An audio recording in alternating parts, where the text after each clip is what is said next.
screwed on life for sure. The years leak from my eyes to the floor. All in all, it's been a pretty good year. These fucking birds pick it all that's left in my shell. I'm not buzzed, but a heart. Check the level. So this is episode 8, and I'm going to focus on my. I'm going to focus on the podcast this year. Cool. Last year was very rewarding, and certain aspects and other aspects it was really just beat me up and tore me down. I seen things I didn't want to see. Yeah. You know what I mean?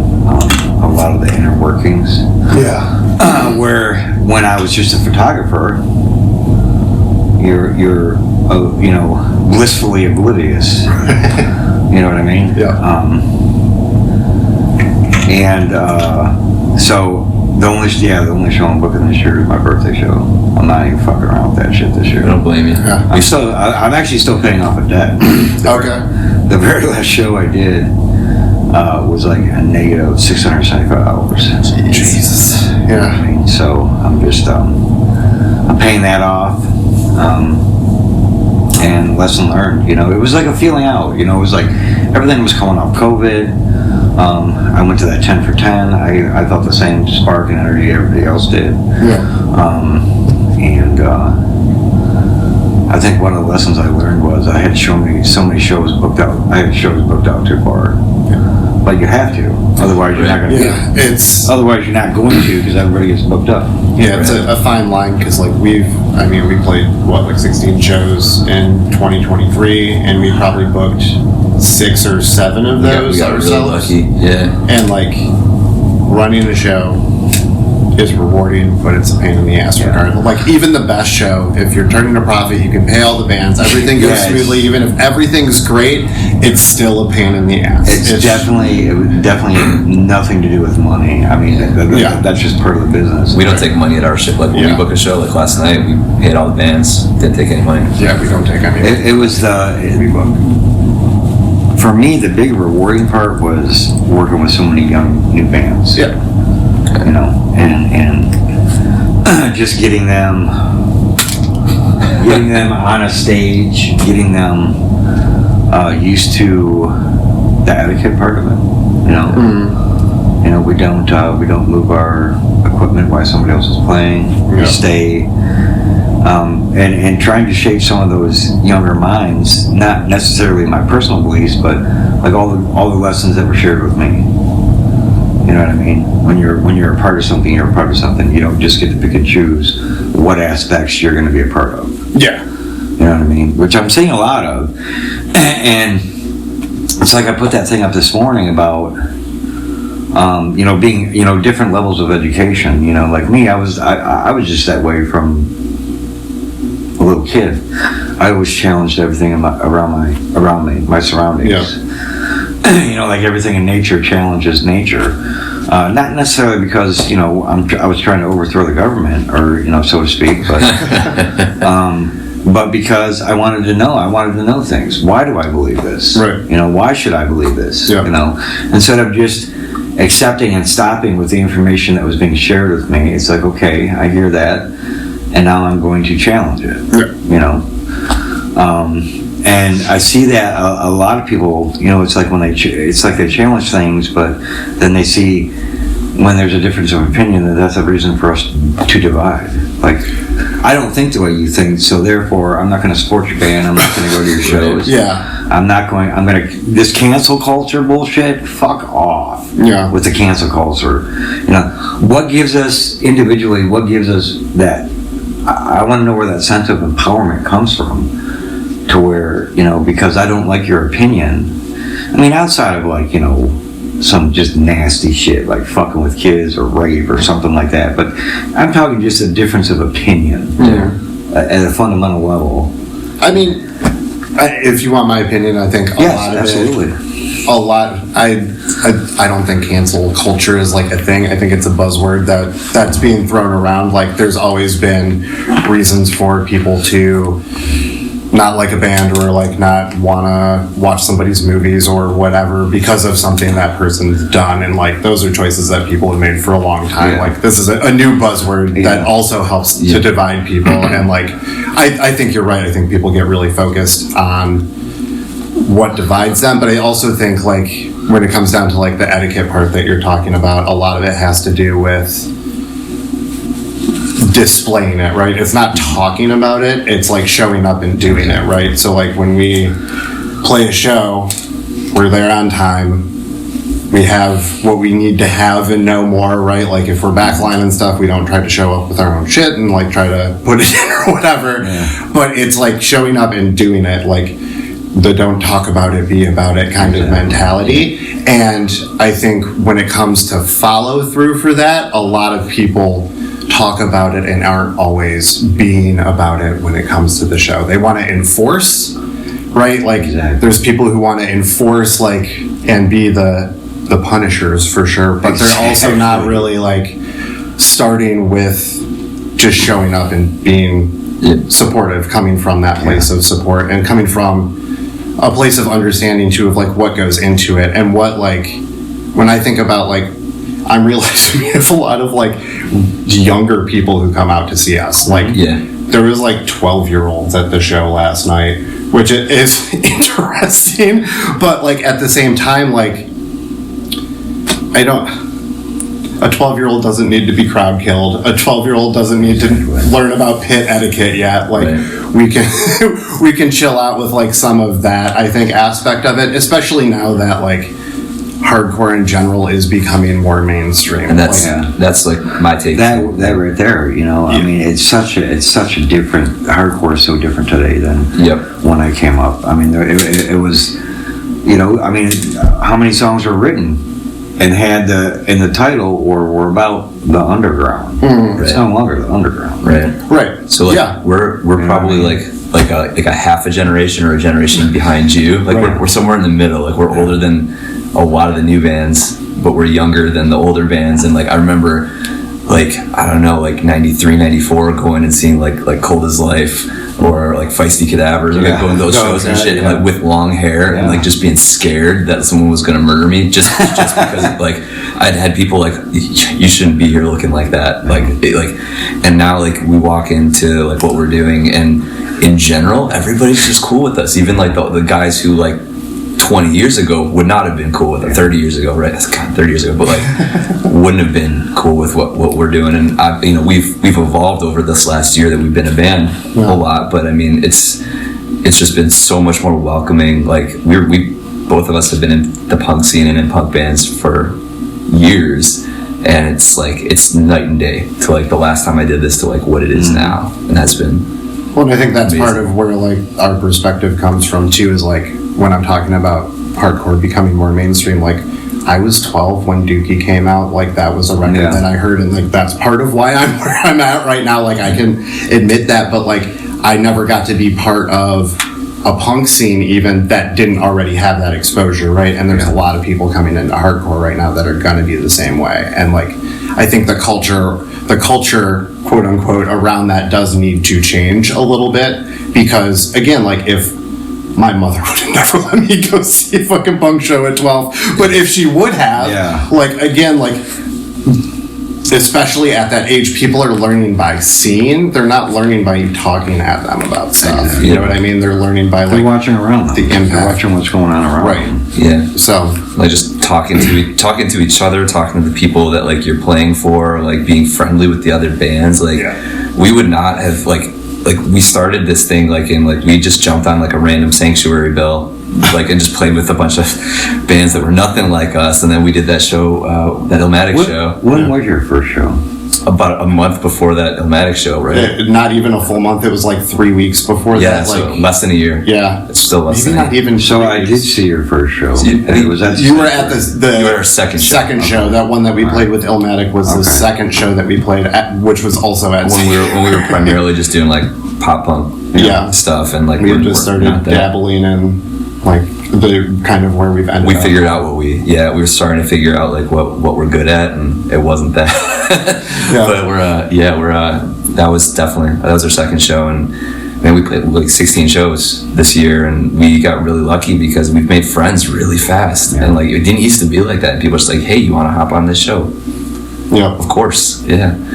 So, yeah. Yeah, we just happened to get on that show because we started following Elmatic like shortly before that, and I realized Joe was in that band, and I had been in Hyde like 20 years ago. I did a tour with them, and I forget, I think it was Invoking Gods had to drop off the show like last minute, and they were like, hey, are you guys interested in playing this? And we were like, yeah, I don't see why not. And like Dead Wrong was on that show too. We sat next to Love Lost with our merch and bonded really fast. And that was Dead Wrong's first show. Those guys were really great. Yeah, so it was really cool to like meet people pretty quickly and be able to like yeah, I don't think we would have played a few at least of the shows we played this year without having played that show and meeting those people that early. So yeah, definitely. Yeah, it's been cool.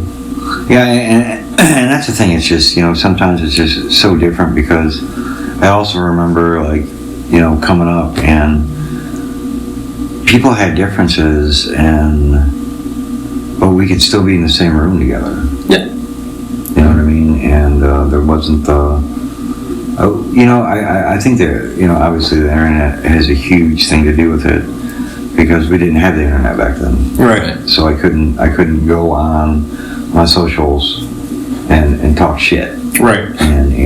Or I think the thing that really, that's human nature. But when I started hearing about and seeing, firsthand that because of these differences of opinion that people are now telling other people, if you want to be a part of us, you don't go to their shows or you don't support that over personal stuff. Yeah. That's not really. That's just that. It's like a personal difference of opinion. Yeah. Right. I guess my mentality and just maybe part of my generation is just that we could still support things. I've always been able to support the greater good. Yeah. Like if I don't necessarily get along with somebody, if I seen something that was promoting and growing and nurturing hardcore as a whole, I could get behind it. Yeah. And put my personal shit on hold. I think it's a fine line sometimes, and I think for me, like I've run into like in the last couple of years, I don't want to name drop anything that's gonna piss anybody off, but like there's been some bands that have gotten like quote unquote canceled, and a couple of them have made records that I fucking love, like I really love, and I like talked to my wife about it, and I was like I feel kind of weird still listening to this record. Is it okay for us like, still? can I do that? Can I still post on Instagram about these guys even though And her point was like, you already bought the record. Like you listening to it isn't it's not going to change anything. So you can love this record and not be okay with this person's choices. Exactly. And that's kind of like how I come at it. Like if I knew maybe going into it that somebody did something like terrible to somebody else, I probably wouldn't get into them in the first place just because like I try to be a decent human. But at the same time, like I love music, and if someone makes really good music and it's like it's in and of itself isn't promoting something shitty, like I'm gonna go for it. And that's what it comes down to with like personal preference and personal opinions and stuff. And I think a big issue is that people tend to make those part of their personality, right? Like their opinions become their personality. Yeah. So like separating from it becomes like having to change a part of them that they might view as like being core to themselves, right? Exactly. And I think a big part of just like what drives me at least as like a person is like, and like I think how we write as a band is like trying not to like embody any one like label. Like I don't like taking on labels. It's a big part of why I've made decisions in my life that I've made is just to like avoid being like I know I'm always going to be externally pigeonholed by just like society as a whole, but I don't ever myself want to feel like I'm identifying with something so much that it's like a part of me when it comes to like my thoughts or my opinions, like that you can't grow as a person that way. And like if anytime you feel discomfort, you're going to feel personally attacked, it's going to be really hard to move beyond that. Exactly. So I think that's probably the best piece of advice for anybody who's just like, you got to separate. If every time somebody doesn't agree with you or back you or or view you the way you view yourself, you're going to be busy. Right. Yeah. You're going to be really busy trying to. It takes time to learn that too, that you can be like self-aware without being self-conscious about what's happening, right? Like I've never been a normal person. I've always been an outsider person. Like I'm weird as fuck. I jump in all the time. I'm not cool. Once in a while, I do some cool shit. Right. But I'm awkward as fuck. Right. I went to school in the 90s. I got called lots of, homophobic slurs and stuff like that. Like, I am well aware of how other people view me. It took a long time. I am in a place where it doesn't bother me now, like what other people think of me, because I know what I think of myself and I know who I am, and I know that, like, I don't know, I'm operating from a place I want to operate from and by the values I believe in. And like that's all that's important to me as a person. And like I want people to be able to be authentic, and if everybody is truly being themselves and we're all going to get really like up our own ass about like if somebody doesn't agree with us, we're always all going to be fighting about stuff. So I don't know, I'm ready to just approach people and try to find some common ground. I think able to like have an experience we can all enjoy. Yeah, I think about like as a band too, like we try to walk that tightrope as well. It's kind of like we're talking about all kinds of different things that like most of the things that bother me usually is what it is, but like most of the words. It's like but it's like we're not like one thing or the other, and it's like we do talk a lot about like we're not religious, so there's a lot of like. But we talk about like the hypocrisy we see in religion sometimes, and we talk about like, like my dad died last year, so I talk about like death a lot lately. It seems like, but there's been a lot of different things, and like I don't want to be classified as like, oh, you're that anti-God band, or you're the what? Because we're looking at a show playing with a Christian hardcore band in a couple months, and like we played last night with a relatively Christian band, and like that's cool. Like I don't. If you're cool with me, I'm cool with you. Right. And that's fine. But it's like, and like, that's definitely not the through line for all of our music. It's more just about like, we call out bullshit when we see it. And, and we hope that like people can continue to be cool with us, like regardless. Like, I'm not going to like hate a band just because like I don't necessarily agree with every single thing that they say. And bullshit is not exclusive to like a side either. Yeah, exactly. There are no sides either too is kind of where I come from. There's idiot atheists and there's idiot Christians. And there's idiot everywhere in between, right? Like everything is a spectrum, and the fact that we think about things in like dichotomies is a big part of the issue too, right? Like you could have people like, in the left that aren't agreeing, or people in the right who aren't agreeing, or whatever you want to, whatever category you want to use. There's people in punk and hardcore not agreeing. There's people in country not agreeing. You know what I mean? Like, it doesn't matter what your niche is. Like, you're always going to run into somebody who doesn't agree with you or doesn't agree with, like, how you view that thing. And that's fine. Like, that's okay. Like, maybe that comes from my perspective. But I think sometimes, too, people who kind of like, people that are out there seeking conflict, I'm a buzzkill, because I'm like, if somebody doesn't agree with me, I'm like, okay, right, that's cool.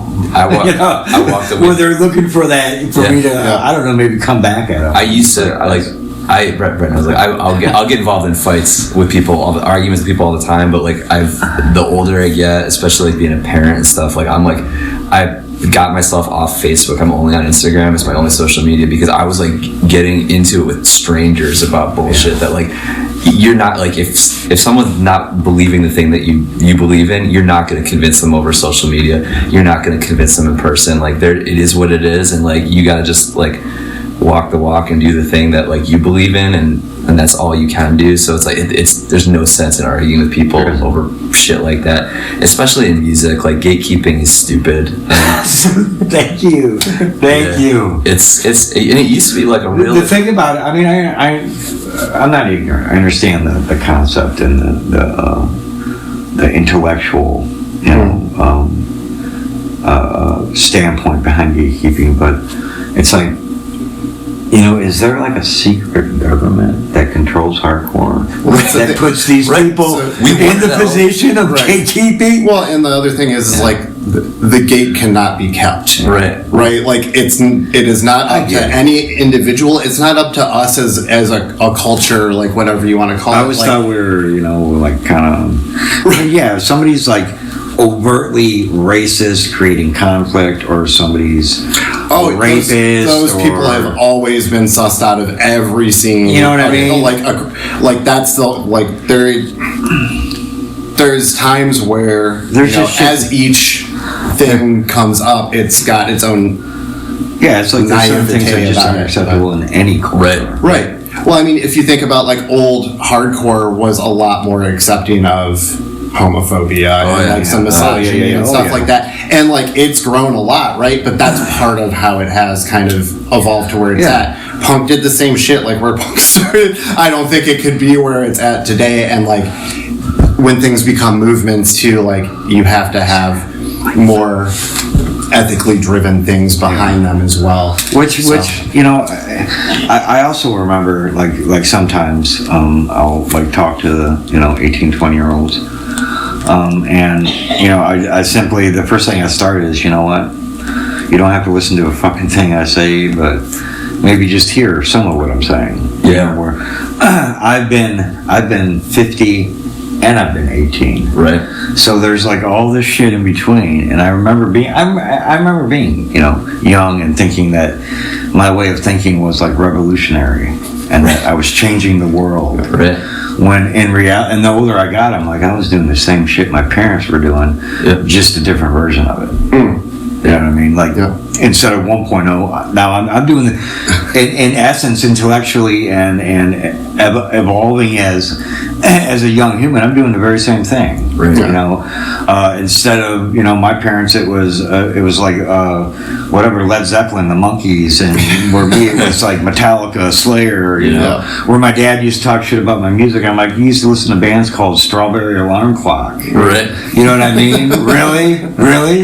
Yeah. And well, I think that's it. Number one, inevitable. Like we all are victim to that in some degree. Like, but I love watching it. But and I don't ever want to be one of them old crusty bastards. I love that. I love the come up. That's why I'm so into the DIY and the young man's. Because I want it to thrive. I want it to regenerate itself. I think this is like keeping us like, I think we're young for our age, right? And I think that I think this is fun. Yeah. This is keeping us like I haven't been in a band for 20 some odd years, so it's like this is like, it's like I've talked about, like, to my wife had never seen me play music before. Like I've talked about, like, these are the bands, these tours I did, and it's like, did I really do that though? Like, is this a real thing that happened? And now like we're doing it again, and we're like a young band. And we're new, but like we're also in a position where we're finding that, like, again, not going to name names, but we're being the dads, like in like the shows, and we're having to like lecture, not gently, the younger bands a little bit in terms of like, hey, this is not how you do things. This is the better way to do it. Like you can't say things like that and expect the reaction that you're expecting to get out of it. Yeah, inevitable. We're out kind of just like, I'm not telling you what to do. I'm just sharing my experience. Right. Well, and like a lot of people, they just need to experience it themselves. Exactly. I've stopped sharing experience unless it's asked for at this point, because it's like I don't have the energy anymore to like waste my precious time like explaining shit to people if they don't want to hear it. Like, I've seen you go into dad mode though a couple of times, and you have to go into dad mode a couple of times because like some shit is untenable, right? Like there's a difference between trying to guide people and like telling them where the fucking boundary is too. Like this is just not how you act, because like people need to know how to act. There is a decorum in anything, right? Like as soon as you step out your door in the morning, there are boundaries you have to stay within, just because of where we're at as a species. So like it's, you go into any subculture, it's going to be the same way. And like, I don't know, I feel like maybe part of where hardcore is at right now too is there's a lot of people who are starting to like experiment in other subcultures too. Like it's starting to be more okay to be into other things too. Like the new metal influence? I was never into new metal like when I was younger. I can appreciate it a lot more now. I definitely own the first 2 Korn albums, but like it was not a thing that was cool if you were going to go to a hardcore show 20 years ago.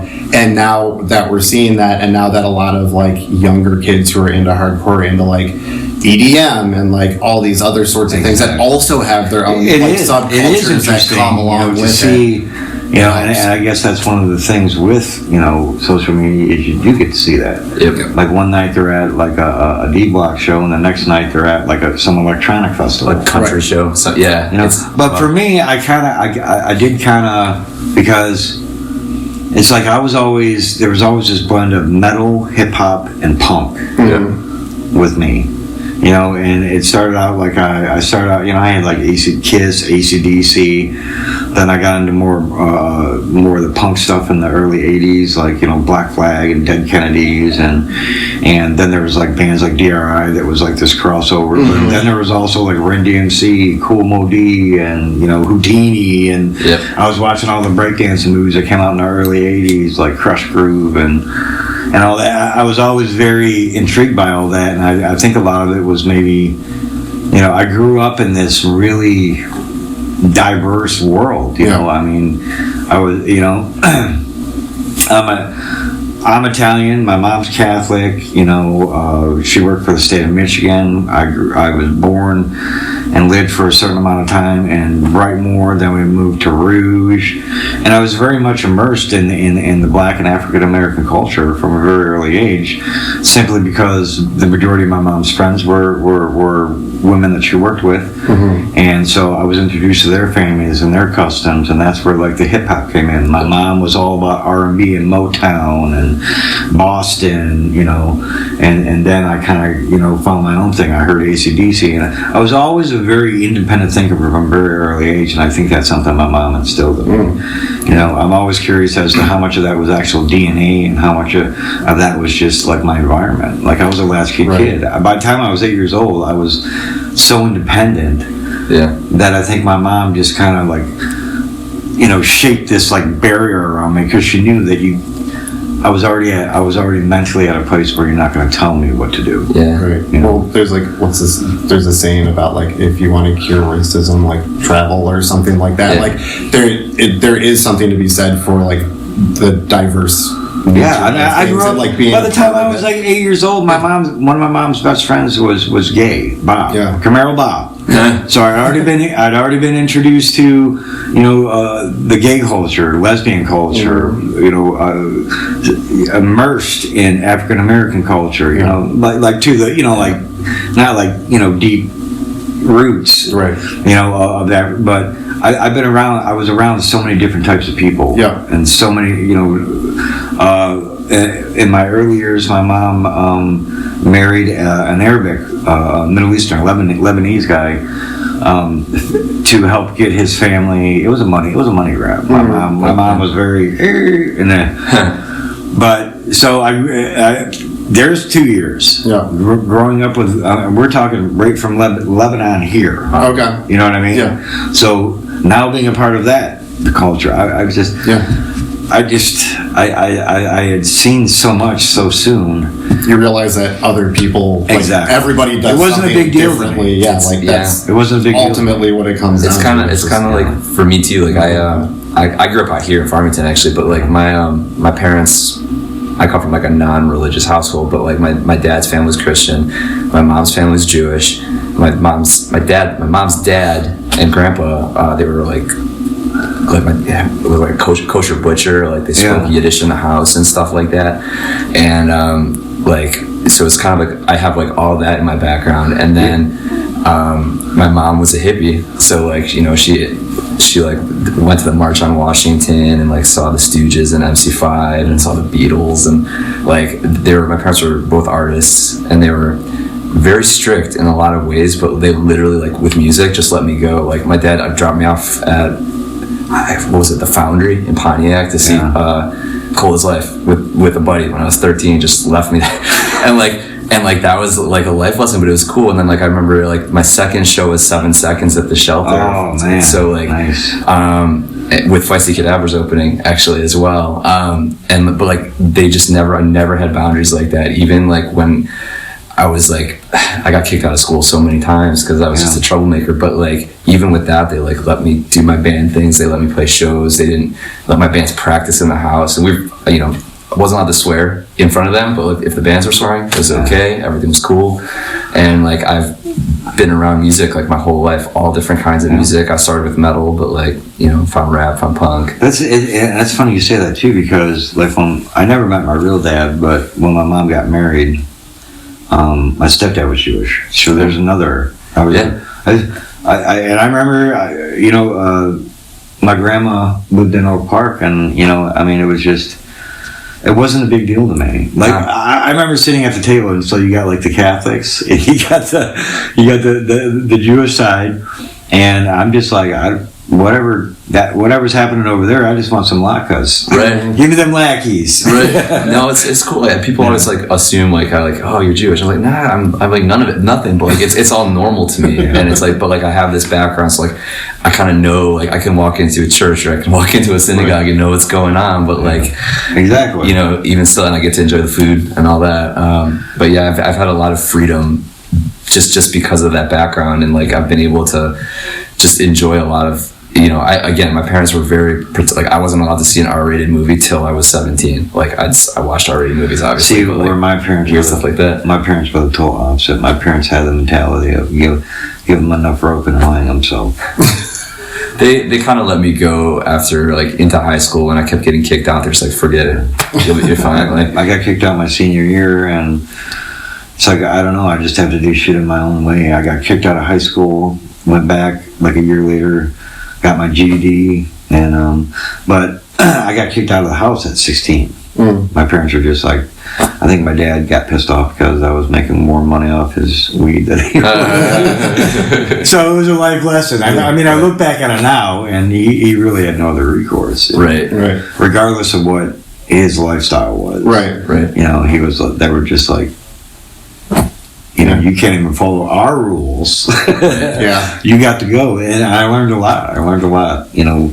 About self-reliance. I learned a lot about, being able to rely on myself and, not being so overwhelmed by, I think a lot of things that forces people to jump out windows, I'm just like, I'm poor today. Right. Who knows what's going to happen tomorrow? Getting shot at 17. I got right there. And just, and that's what I tell people. I was never like I was never a gangster.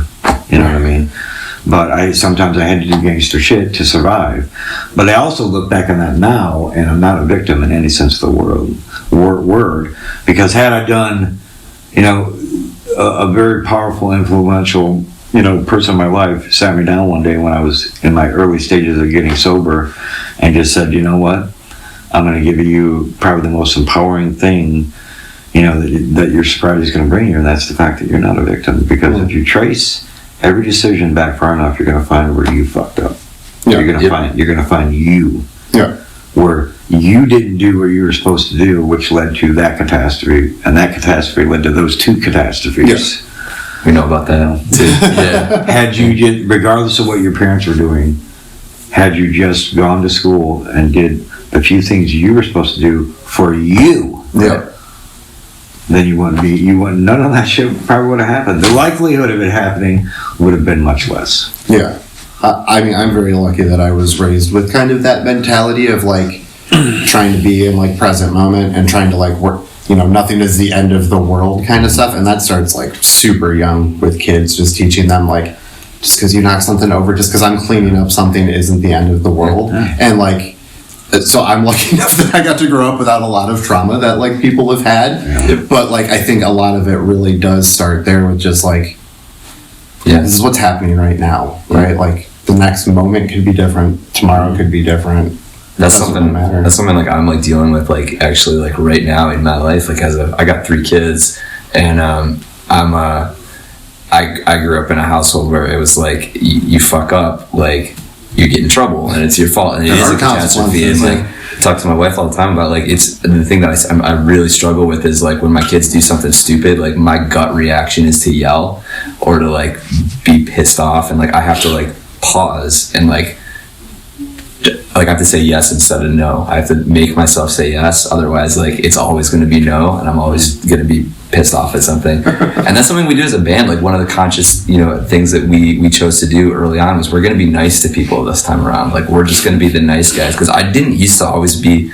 I'm still not always nice. I'm not nice to them, but, like, I did not used to be nice, because everything used to be so cliquey and, like, just shitty. And it's like, if, you know, like, we're not straight edge, so, like, if you are, like, and this, like, everyone wanted to fight all the time, and like, I always used to get in trouble for my mouth, and now it's just like, I'm just going to be nice, I'm going to be kind, I'm going to treat people the way I want to be treated, and it's like, it's working, and it works in life too. It's like, my kids like me better. I can feel it, because I'm not being a dick all the time. Sometimes I slip, I'm not perfect, but, like, what was it? I put that video, that little video, it had to be about a month and a half ago, talking about, you know, the gatekeeping, blah, blah, blah, blah, blah. And so Rob, Terrazone Parker, Rob Parker from Terrazone Parker, he messages me and starts asking me about it. And it's like, you know, sometimes I'm a spiritual person. I'm not religious. I was raised. I always tell people I'm recovering Catholic. But he reaches out to me, and so, you know, and pretty much tells me what I needed to hear.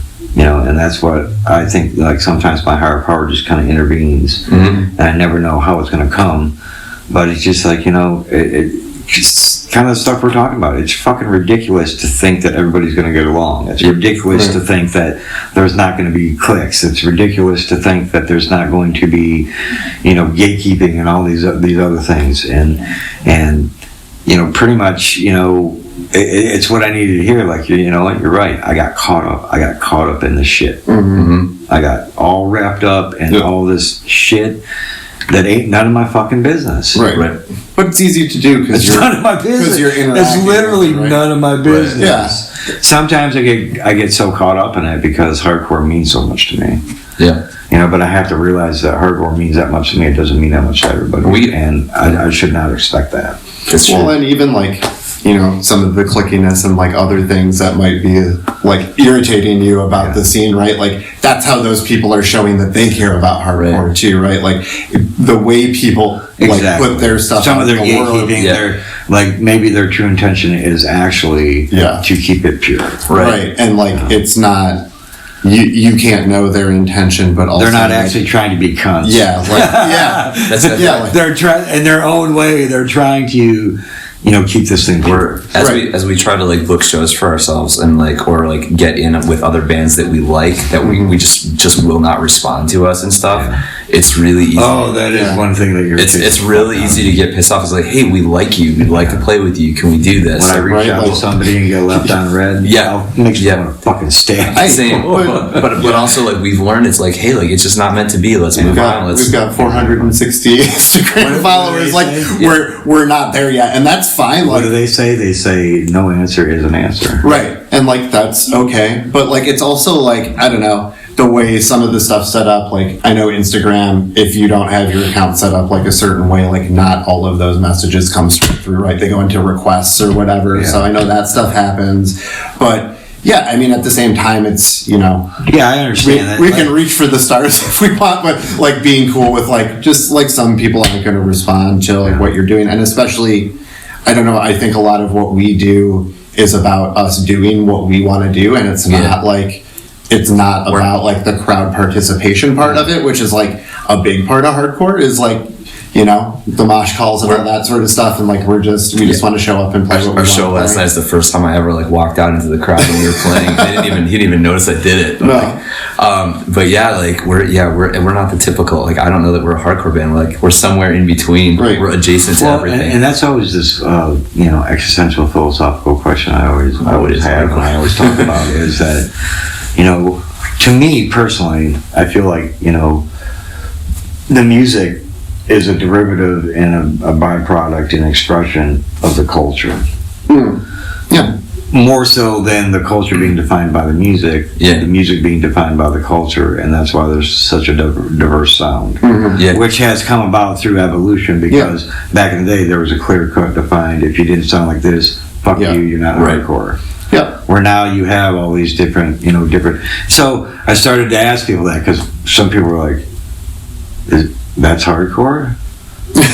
Right, it's like some of the punk stuff, like in the late 90s, early 2000s too. Like, I love Page 99, and they called themselves a punk, just like a punk band, but they're like, people call them a screamo band now, or scrams is, I guess, the new genre term. But it's like, it all gets tangled up in just like, what is the genre, right? And like, it has very little to do with like what the people are actually doing, because I've been listening to lots of podcasts with like punk and hardcore, like people in those bands and stuff. And like, you'll hear people say like, oh, I write stuff that I want to hear. And then you'll hear people say, I write stuff because I want to see how the crowd's going to react to it. Or like, I write stuff because I want to see like a two-step into like somebody cartwheeling into like somebody moshing for 2 minutes straight. Like, people's approach at the music I think, more so in hardcore now, but like used to be in punk, right? If you think about G.G. Allen, a lot of what he was doing was like, I want to make something happen in the audience. Yeah, I'm trying to get people to emote, like without even realizing it's happening. And that, like, I think that like back and forth symbiosis is really cool in like the underground music scenes. I think that's really where a lot of like the undergroundness comes from. That's where a lot of the heavy music decides to go where it's going to go, is what reaction are you trying to get from the audience. And it's cool to show up and go like, it'd be cool if this happened, but like I wrote this because I wanted it to sound like this, or because I was thinking about this. This is a love song where I scream in the middle of it. But like, we like to play like the mixed bill shows, because it's like, the whole thing. And it's like the show last night, like it was kind of a mixed bill, I would say, right? Yeah. I mean, it's not, the spectrum wasn't as wide as it could have been, but you get like some, shoegazy, hardcore-y, punky, like one of the bands is like, stuff. you guys are a hardcore band, right? Because we played with them before, and I was like, yes, something like that, kind of, maybe some like, of that. But like we're not like we're not like a two-step. But like but we got some of those parts. We do, yes. We're not a mosh band, but we have some. But it's cool to play those shows to see like what the different crowds are gonna do when we play those shows. Like last night there were people moshing, and it's like, this doesn't happen all the time for us. And it's same with the Blind Pig show too. Yeah, but I think that's good, because like, I mean, I feel like there are a lot of bands right now doing more than one thing, or like their main genre, whatever, is like a little bit more expanded than it would have been 10 or 15 or 20 years ago.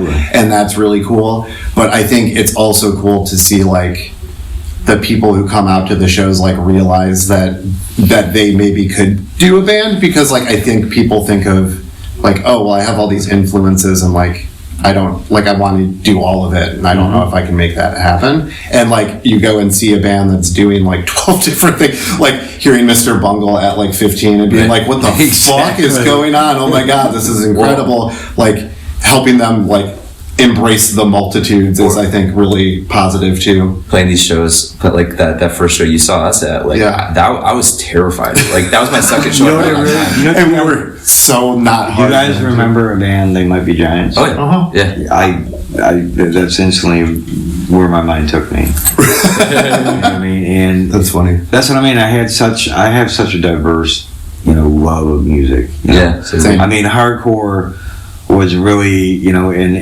'87 when I found it, it was really what I needed. It was really what I needed, and Negative Approach, kind of where you're supposed to be. And then it was really weird. Like at 31, I got sober. That's when I got sober, and it was like weird. I'm like thinking to myself mentally, did I like punk and hardcore? Was I part of the hardcore culture because of the drugs and alcohol? And then the more I got sober, like the drugs, the alcohol, the violence, the chaos, is that why I was part of that culture? And then as I got sober, I started to realize, no, I love fucking music, and I still have friends that respect what I'm doing, and here I am about to be 51, and it still means as much to me. Yeah. And yeah, there's room in my life for other things. You know what I mean? Same. But, but it's kind of like Vinny, when I was watching The Godfathers of Hardcore, and somebody approached Vinny with that question, don't you ever feel like, you're too old for this? And he's like, Vinny's like, how the fuck do you grow out of a culture? How the fuck do you grow out of a way of life? Right. And for some people it is, and I realize for some people it's not. Yeah. I think we started this too. Like I wrote all the songs in the beginning, and I was trying to do something different. When I stopped being in punk bands, like at some point, like in my early 20s, I was like, I'm too old for early 20s, right? But like, I'm too old for this. I shouldn't be playing punk anymore. This is not like a thing I can do. I never stopped listening to it. I like all kinds of music too, but like punk music has always been my go-to. Every day, hardcore or punk. I literally listen to punk and hardcore daily. Yeah. I listen to other stuff too, but every day. But as we've grown as a band, like we realized, like we had one day where we wrote like a faster, heavier song. Like it just clicked, and we're like, oh, this is what we're supposed to. This is how we play well together. This is where like our through line as like musicians is, and this is what makes sense. And like all of our, like I think the writing process has been like easier. Brett writes, we're like 50-50 now probably.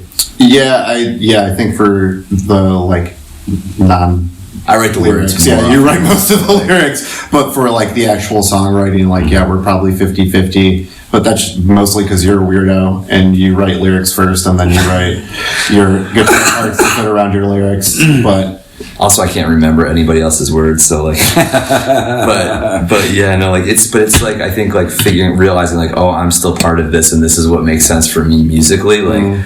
That was like a huge, like I'm much happier playing the music too than when we started too. Like I said, like when we played that show that you saw, I was like very uncomfortable because like we grew up in that scene also. Like we're not. This is not where we are. Like but also the cool thing was, so many people came up to us after and were like, we really like what you guys are doing. You guys, like even then, like you guys are so throwbacky to what I was listening to in the 90s, and even now, like with our natural evolution, we're still throwbacky to what we were listening to in the 90s. We're just like the heavier side of it now. Yeah, so for sure.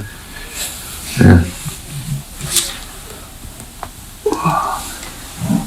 But yeah, I think the evolution that happens with most bands, but I think that was really just kind of, I had some, I don't know, not resistance, but like I did not feel as engaged as I could be because I was like, well, I'm trying to fit in like a certain thing, and it's not something I do well. Like that's. Well, I came at it with like a bunch of like 20-year-old songs. Right. I got some musical skills to learn. So, and that's where I'm getting to right now. Kind of like the history of Grand Snake. You know what I mean? Like how long before you guys actually played a show were you guys writing and wow. So Geoff and I have worked together for about 5 years. More than that. 6 years maybe at this point. I mean, we've worked at the same place since I started working there because he was there when I got there. Yeah. But we've been working like in the same department doing the same thing for a minute. And COVID. I was trying to. I was bored, and I kind of like was like wanted to start playing music again, and I knew Brett played drums, and we had like a work outing, and we were like talking about music, and we realized like we had a lot of like here Belleville, and I grew up in France, so we had like a lot of the same through lines, but like different scenes, because that's how like Michigan is, and but like a lot in common, and we did know like some people in common. We both went to Eastern, so like I went to Eastern. There was that too. Wow. Yeah. And like so, and I met another dude. Like I met another dude that's friends with a bunch of my friends, and he wanted to play bass, and I was going to play guitar, and we practiced with him once. It did not work out. Which is fine. Like that's stuff that happens, right? Like it's at the right time. Once. Right. And then Brett. I've known Ian for like 20 years almost at this point. Him and I were in a band called Goddamn together. Okay. I lived with him for a while in my mid-20s. And I was like, well, I know a guy who plays guitar, so if you're cool playing bass, like I can talk to him. he's got his own place. We practice at his house. So Ian, but yeah, he And I'd always into it. I'd always played bass in bands up till my last band prior to this one. I played guitar in one band for 6 years, and then I switched to bass at the end of that band even. So I'm more comfortable. That's definitely I'm better at it. But it's funny. Like I'm playing Brett's bass still because like I have that tiny one that I use once in a while. But like I sold all my basses like almost 20 years ago because I was like, I'm never going to be in a band again. I don't need this shit. So but I think we started playing like as the three of us. I want to say like June or July of 2022. 22. So we played for like 6 months. We were practicing like 6 months before we played the show. Recorded that demo. We put out a demo within 3 months. So you guys, we write a lot of songs. Yeah. We write a lot of songs. So we put out the 4-song demo. Yeah, within like 3 months of practicing, probably. And that was like 3/4 him. I had one song on that. Yeah. Same with the second one. I had written one of those, and that was like February, so that was like shortly after that first show. So in the first 6 months we had already put out 8 songs on top of like when we played that first song or the first 2 shows we had 10 songs I think or 9 songs in like 6 months, and that was like was him bringing what 5 songs that you 5 or already 6 had? songs, So it's been pretty steady as far as like the writing But we're up goes. to like, what do we say to like 31? I think we have 28 original songs that we've recorded to date, and then like we just finished recording 13 of them for various things, and 1 cover song that we will never ever play live. And like, well, what is it? Propaganda Gamble. Oh, okay. Yeah. Which is also a cover. But even since we finished recording, like even since we started recording that music, we're still writing songs. Yeah, like I've already got another 6 songs. I think he's probably got another 6 songs. Like it's hard for us not to write because we don't show up with any sort of like restrictions to it. It's just like, And I'm like one of those where it's like he's writing a song, like, well, I better write a song now too. And like I'll write a song in a couple hours. I'll like write words and I'll just make the music fit, and that's what happens. And he'll come at me with music, and then we do like a live room recording of just the music, and then I'll do the words and teach it, like send him like a GarageBand file. Make some tweaks and so like right now we're kind of in a holding pattern. We just did our new set list last night, like as a trial with almost all the new songs. We have 1 song on this recording that we didn't play because I literally wrote the words like the day before. You finished them the day before, but like we're a band that like I didn't do a lot of like melodic singing before this band, so like I've had to like teach myself how to sing, so I need time to like practice stuff. So we like need to record something kind of poorly to figure out how it's supposed to sound and how to do it right. So we do like multiple drafts of most of our songs. So there's been stuff that we've recorded and then we're like, oh, we're gonna change this part. Oh well, like that's just how it goes because like you like find a flow with it, right? And like you don't always hear it when you're in it. I also like to step outside of it. There's times I'll be writing and I'll like write 4 or 5 different things and realize that if I take bits and pieces from each thing, it makes one really brilliant thing. I like to mess with Brett too. When when he writes a song, like I'll do deliberately the thing that he thinks I'm not gonna do, or. I think we do that back and forth. He thinks I'm gonna go like just gonna be screaming this whole song. It's like, no, I'm gonna sing it really slow and pretty. But like, it's been interesting. I'm really excited about this batch of songs we recorded. I hope people are into it. Well, and I think that's a mutual thing. Like I know when I'm writing guitar parts, every once in a while I'm like, is this gonna piss Geoff off? Because like usually. Oh, so you actually play guitar too? I play pretty much everything. We all play a lot of stuff. So you guys all have like... Ian's played drums. You guys are actually musicians. I guess so. Like I've played drums since I was very young. You can read music, you can play multiple instruments. Exactly. Yeah. That was how I got into punk, was by playing drums. Like there was a punk band that needed a drummer, and that's how I really like ended up like in it, outside of just like I was kind of like in Farmington, like I was like the go-to punk bass player in my age group for a while. It's like whether it be a hardcore band or like a pop punk band or ska band at the time, like whatever, like Geoff will play bass. It's like, sure. But yeah, I do think that's where like a lot of our weird like blendiness comes from, is like I will write something that's straight up like hardcore and punk and like mixed with like power violence, and like show up to practice thinking Geoff's gonna be like, we're not playing this fucking song. And then he writes like this melodic fucking like chorus or verse over it, and then we have like it never ends up where we think it's going to. And I think that it helps me. Like I like being surprised. Like I like things feeling fresh. Like if I felt like I was going to show up and like know what was going to happen every week, like we probably still wouldn't be a band. I know that's true for him too, because he's way too chaotic to have when it gets too like predictable. Yeah. Well, absolutely. I like people like who've known me for a long time are like, they'll try to figure out like, oh, you wrote that song. It's like, nope, that wasn't me. Like, because like they know me as the one who like I'm gonna usually bring like the poppier element, but like I've gone in like and deliberately like the song we play at the beginning like of all our shows now, like I wrote, and it's just a straight hardcore song. It's just screaming. I think that's one of the things also that like last year, booking all the shows and having to be responsible for that and all the back end stuff, you know, that behind the scenes and getting everybody, you know, get everything taken care of and booked and keeping everybody happy. I'm just like, this is not what I'm supposed to be doing. Yeah. There are people who are really fucking good at this. Yeah. I'm not one of them. Yeah, it's, you know what I mean? I wouldn't be either. The modern. I run out of my customer service skills. Yeah. Where I need to spend more time in my creative brain, you know, doing photography or creating, innovating and challenging myself. Yeah. You know, and you know, after a certain point, my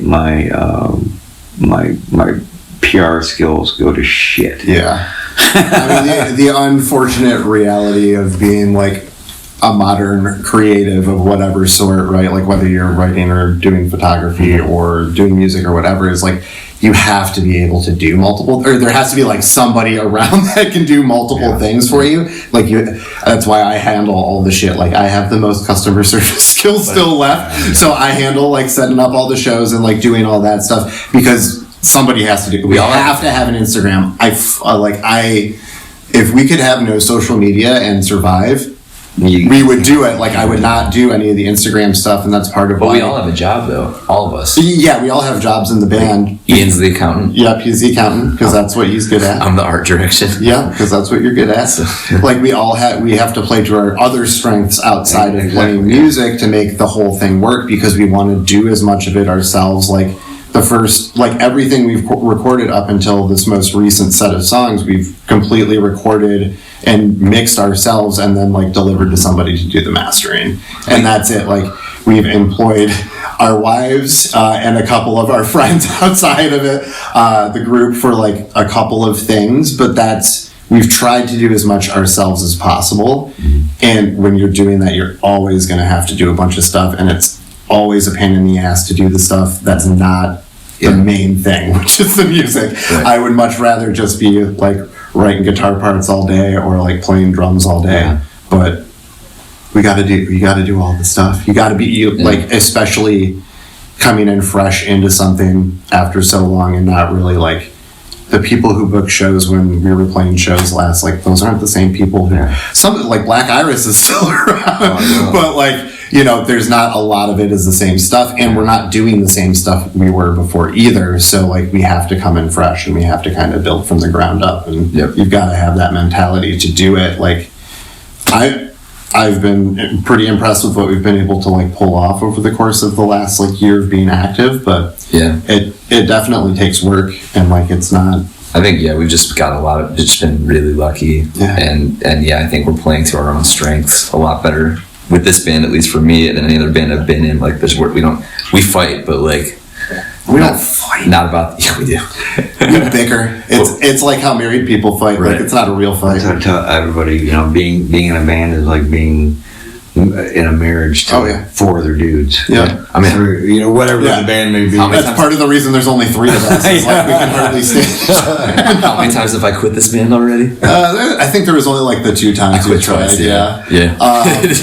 It's not But gonna like happen. that's just what happens. Like you know, we want to approach stuff differently, or like we all have. You know, we're all old men to some degree. We have our like ways that we're set in. We have our ways like we like to process things and like go through stuff. We all have like our own little bit of ego, right? Like it's always involved. So like it's always going to That's be just work. part, It's it's just part of being human. yeah, it's always going to be a little bit of work to be in a band. Like Yeah.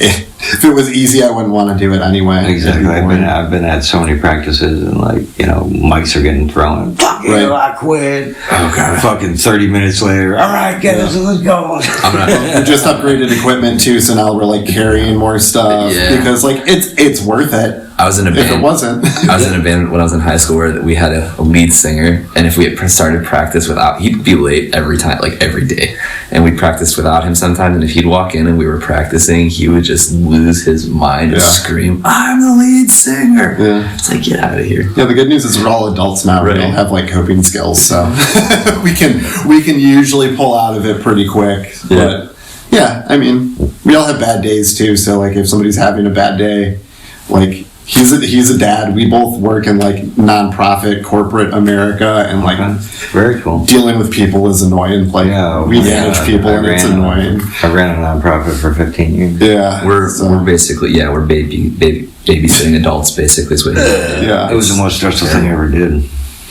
Yeah, I mean it's So the name, where did the name Grand Snake come from? Oh, this is my favorite.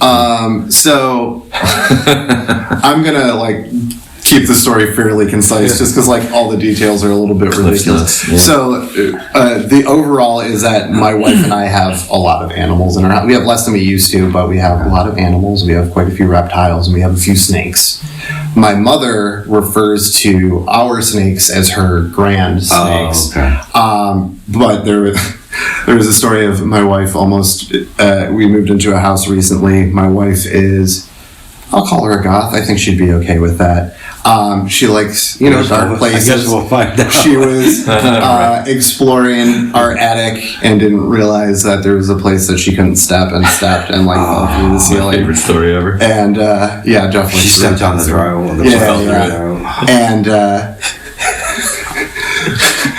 yeah, and that's where, and I think when Geoff heard the story, he was like, "Oh, she could have fell on one of the grand snakes," or blah blah blah. Blah.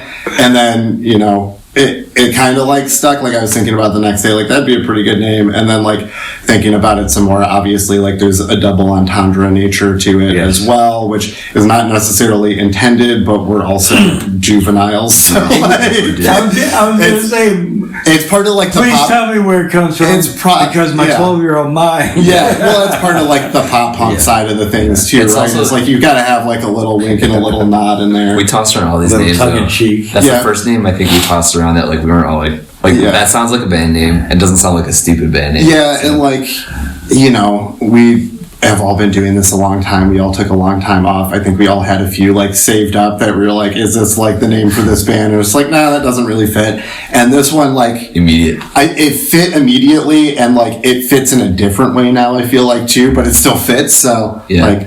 Like people We're good. always tell us that they love our name, and it's like it feels like. Look, man, I mean, you guys gave me like a handful of stickers that first time I met you. Oh yeah. It's like every time I get a new fucking mug. I mean, this is brand new. Yeah. nice. You know what I mean? And I still got the keychain. I still got that shirt is like one of my favorite shirts. Nice, yeah. So, That shirt was amazing, and that, I mean, we wouldn't have that shirt without you, honestly. Like, I went to that, the Hardcore Cares you did last March with Poison Tongues. Yeah. I doubt it was supposed to play, but they couldn't because I think their drummer fucked up his arm or something. Yeah. Sean. But that's Sean had broke his hand or something. Yeah. So I met Robert at that show. Like I was talking to Jason from Poison Tongues. I haven't seen or heard anything from him in a long time. No, he's off the. And he like half introduced me to Robert, who I was talking about straight edge kids from Ohio smoking cigarettes, and apparently that being okay. I don't remember the whole story there. And I was like, wait, what? Semi-straight? Yeah. And like Robert and I started talking, And he had posted the day after that show, he posted some art that was inspired by Poison Tongues. And I was like, dude, this is fucking sick. And Geoff was like, you should ask him if he'd be willing to do something for us. Cause like he just added me out of the blue. Super nice dude. Yeah. So I asked him and he was like, yeah, like, and we sent him some of the stuff we had recently recorded, which is stuff that we've been playing for like 6 months now. And we were like, over, but not really. And like he came up with that, and it was immediately like, yes. Well, I mean, that's how I heard about you guys was from Jim, because Jim knew you from prior. Well, you used to drum. Joe. I was in Hyde for a minute, so like I knew Joe, and then Mike from Poison Tongues was also in Hyde around that. Yeah. Well, at that time too, the tour I did with them. And he introduced me to Jim Davies at that show too. But Jason I had met when I was a 19-year-old kid playing like one of the 2 local shows I played with Hyde at Muggs, which was like a huge deal for me at 19 because I grew up in Belleville. I went like all the shows I went to were at Muggs, or like I used to book shows at my friend's basement house. But that was kind of a kismet. Yeah, and everybody loves that shirt. He wouldn't let us pay him for it. So I was like, what do you want? He was like, gratis unless I see it in Target, and then you owe me. So I just dropped the logo in there, and like we got Mitch to make those shirts for us too. Yeah, Mitch's Prince did our shirts. Oh, okay, out in Pontiac. He's in Madison Heights. Okay, yeah, and he knows him from being a VHS nerd. Yeah, but he's a drummer too, I believe. In punk as well. Yeah, super cool dude. Yeah, that was it was weird when I was young. I was like the furthest thing from straight edge, but it's like I gravitated towards like I think of it now. The majority of the bands I listened to were straight edge. Yeah, you know what I mean. And I was thinking about it yesterday, and the first time I went to rehab was I was 16, so. I think it's, almost like subliminally and mentally, it's like, I wanted that sobriety that they had, but I just didn't know how to get there. Because I think of it now, like, everything. I'm from like Uniform Choice to Slapshot to 7 Seconds to, Youth of Today, Earth Crisis, and just there were so many straight edge bands, Heavy Chains, and all these straight edge bands, and there had to be a reason. The discipline, and just wanting to be free, from because I had already at that age lost so much to I'd already lost friends, I already lost family members, and I felt like I was losing so much of myself, like spiritually, mentally, and that I secretly just wanted out of that life. But I had no earthly idea how to get clean, how to get straight. It was another 15 years of chaos before I finally figured it out. Yeah, I mean, I think like that's something that's cool about music is like it can speak to you in ways that you don't really understand fully at the time, right? Like you reflect on it and you're like, oh shit, maybe I was like really yearning for that, and like I'm not now, so maybe I never was, but that doesn't remove my tattoos. But being a young straight edge kid, and it's not it's not that I wanted. It's not that I wanted, to wear the axe and be a part of the straight edge movement. I wanted to be free from drugs and alcohol. Right, and a lot of what appealed to me were like bands that were straight edge, but were like a little sillier about. Like I love, like not so militant. Limp Wrist is like one of my favorite bands, just because they're so like they're a queer straight edge band. They're just fucking wild. There's all sorts of like just like silly shit, and like different stuff speaks to different people, but like being able. I like Youth of Today. I love old hardcore bands too, but it's so serious, and I am not a serious person. Like if I took myself that seriously, like I could never front a band that serious. If this band was serious, I don't think I could be doing vocals or anything either, because like I just feel too goofy about it. But I think back to even like Minor Threat when they released Guilty of Being White. How that shit would fly today, like how people feel. And I mean. You can't control how people are gonna like twist whatever you put out there. I'm sure like the way this guy writes lyrics, I'm sure somebody's gonna twist something one day. Someone's gonna have something to say at some point for sure. But I think it's all about the moment, and like I said before, like if you like the song and like it means what it means to you. Yeah, and you like the music, it's yours. Right. You own it already. It exists. Well, and he told that story like in I forget maybe it's one of the hardcore documentaries. He talks about like, well, yeah, I was going to school in Washington D.C. Like I was one of 10% white kids in my class, and like I was being ostracized just by the virtue. Like his story was like what most black people went through in most other areas of the story. I get it. The country, and it was just. I get it. I understand why white privilege exists. I understand that. Yeah, and that's misogyny exists, and that's why I love but that. I'm not part of that. Yeah, that 1% of white people that control the world. I'm not.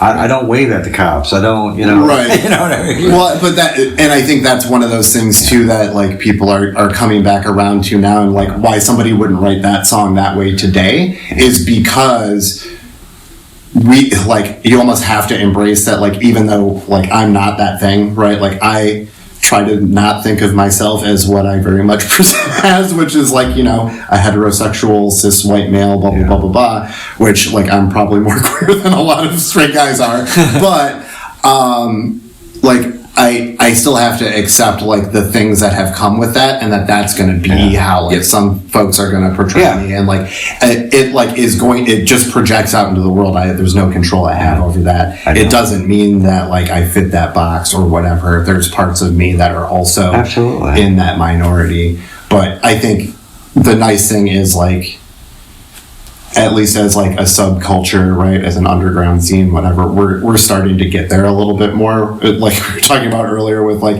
it used to be okay to maybe like throw the homophobic F-bomb in a song once in a while back in the day, but like that doesn't fly anymore. I mean, to be honest with you, stuff like that has always made me feel like a little bit just like...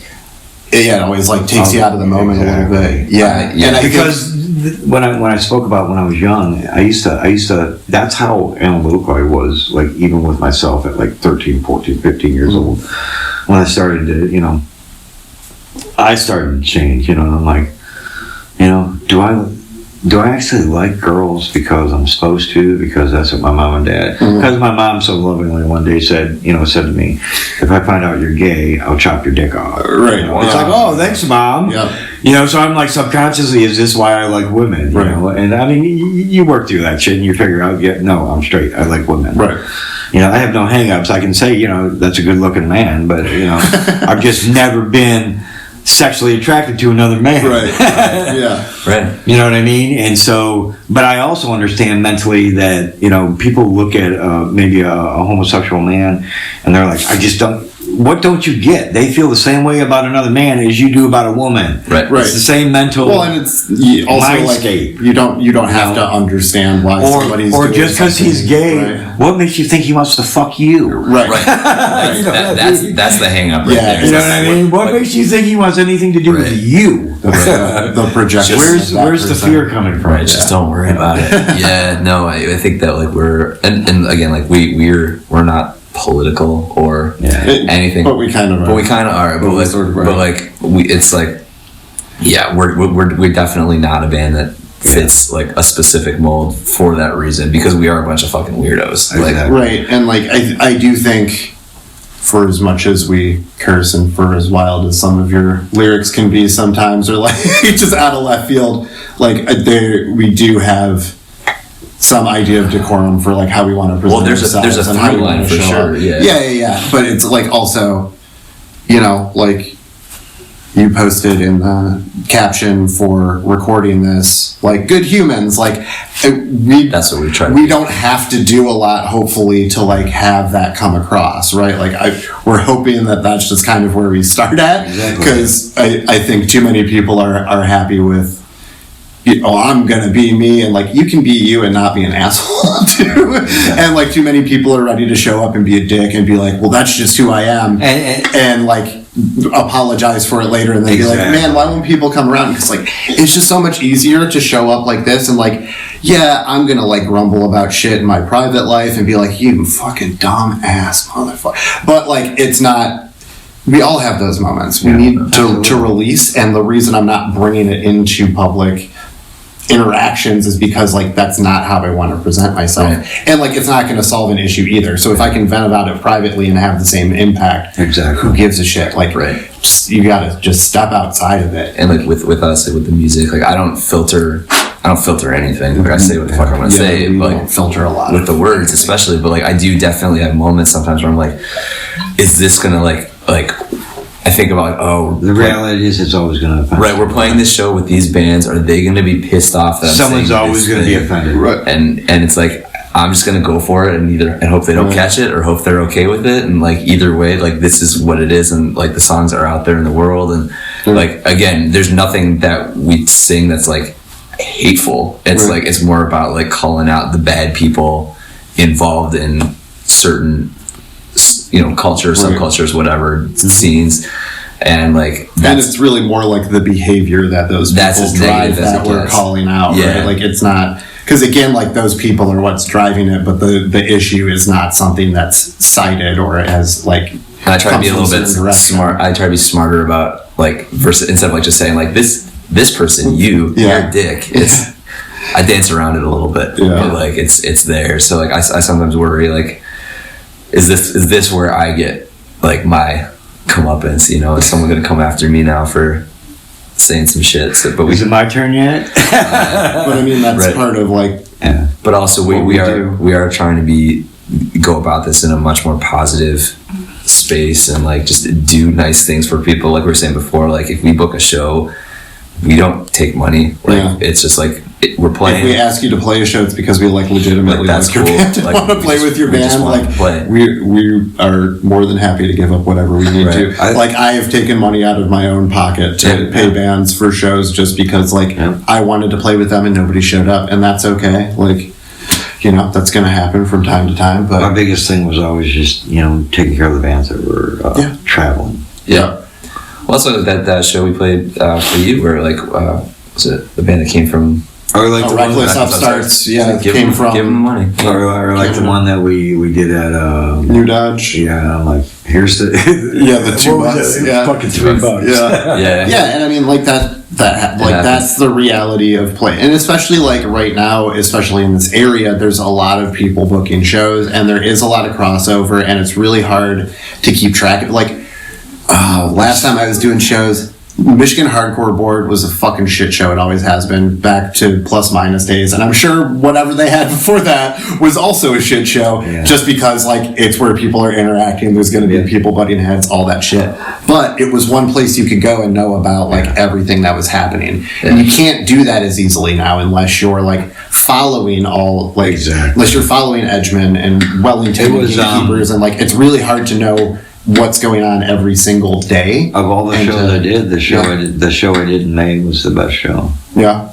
It had the biggest, when I say best show, it had the biggest attendance. And it just seemed like after that, they just, I was barely, it was like every show got further. Summer gets so busy, there's so many shows during the summer that it gets saturated, and people are like, well, I'm going to go to this, I'm going to go to that, and then you hit the winter, and people are like, I don't want to fucking go to anything. There's no way to predict either. We'll have a show coming, there'll be people there, and there's nobody there. And then I thought for sure, the Farrier 5 show, I thought for sure that show was going to, probably be the best show I did, and it was I think it had 55 paid. Oh man, yeah, and they're a big band. Yeah, that was the first time they've ever played Detroit. Yeah, that was the first time they've ever played Detroit. And it really has a lot. And it had a really good local backing. Yeah, you know what I mean. Yeah, and the biggest thing right now is there's a lot of shows, there's a lot of bands, and that's great. Because honestly, my first thought was, oh fuck, who did I piss off? Yeah, and you don't have to piss anybody off. That's the thing, is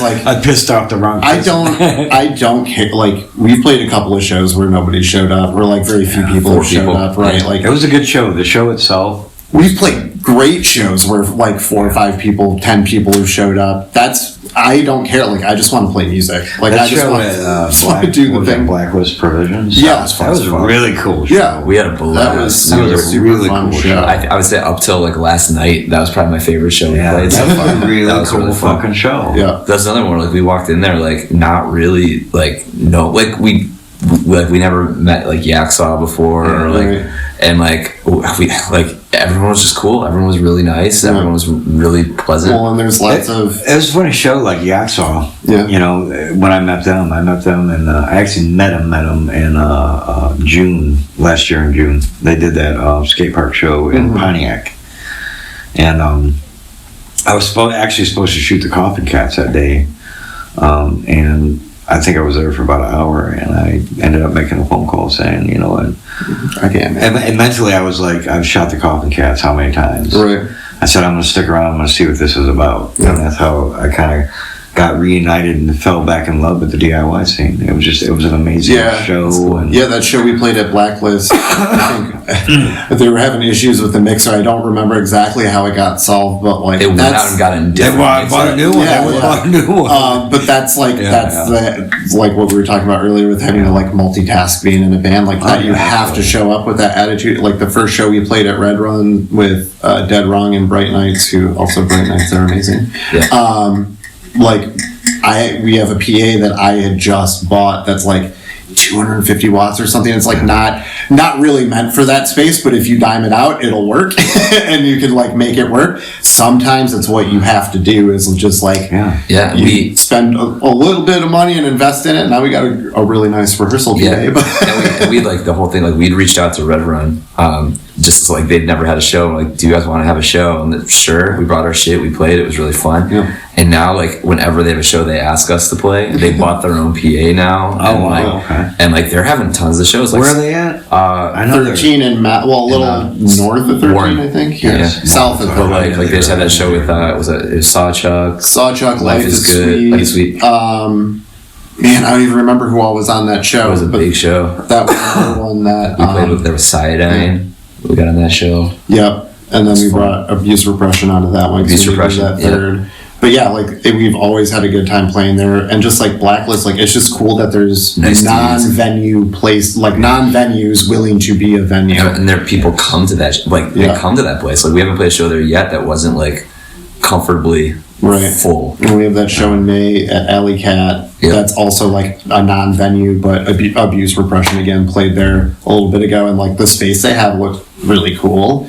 But like, you know, I think that's kind of the scene that we grew up in too, is like you play at houses, you play like at you know, bands I was in back in the day used to play at Refuge VFW too. So like whatever is available, that's where you're playing. I was Fandango Hall. I was saying, like last night, like I walked into the crowd while I was screaming, and like I couldn't do that at the Sanctuary. I'd have to jump off the stage and like get tangled up. I love floor shows. I fucking love. And it's so much more fun because you're just in there. That's why a Blacklist again was like. I remember being at a Agnostic Front floor show in 2016 in Baltimore. It was at a hall, and I'm like, someone grabbed this picture of me, and I'm like, this is me, you know, when you're literally supporting hardcore. Roger's on my shoulder. I'm like holding Roger up while he's singing because he was on like the floor monitor and fell off, and so I'm like holding him up in the air while he's singing. I'm like, look, I was literally supporting hardcore. Yeah, those are the best shows. Like it's just, you're just in it, and it makes that's what we did Blacklist. I was like, okay, like I guess we're not that old. Like this is like what it's still about. Right. Like, it just felt right. Yeah. But like, I still like playing at Sanctuary and actual venues too. That's like, true. That's also been pretty Smalls good was for us. fun. But we have a good variety of venues here too that are like different sizes, and I think that helps too. Is like I keep on Eric from Refuge. Mm-hmm. You know, it was funny. His Refuge Skate Shop was actually the last show I went to before COVID hit. okay. Oh wow. Was a show that Eric did at Refuge. Gotcha. And you know, I understand he's got because his wife has, you know, kind of like my wife has lupus and she's got autoimmune stuff so I can understand him being a little bit gun shy about it. But I mean, I loved it. I mean, you know, we both played there before in other bands. I've played there multiple times in other bands. Like I saw Cursed at Refuge Skate Shop, like, I don't know, almost 20 years ago, and like that was one of the wildest things I've ever seen.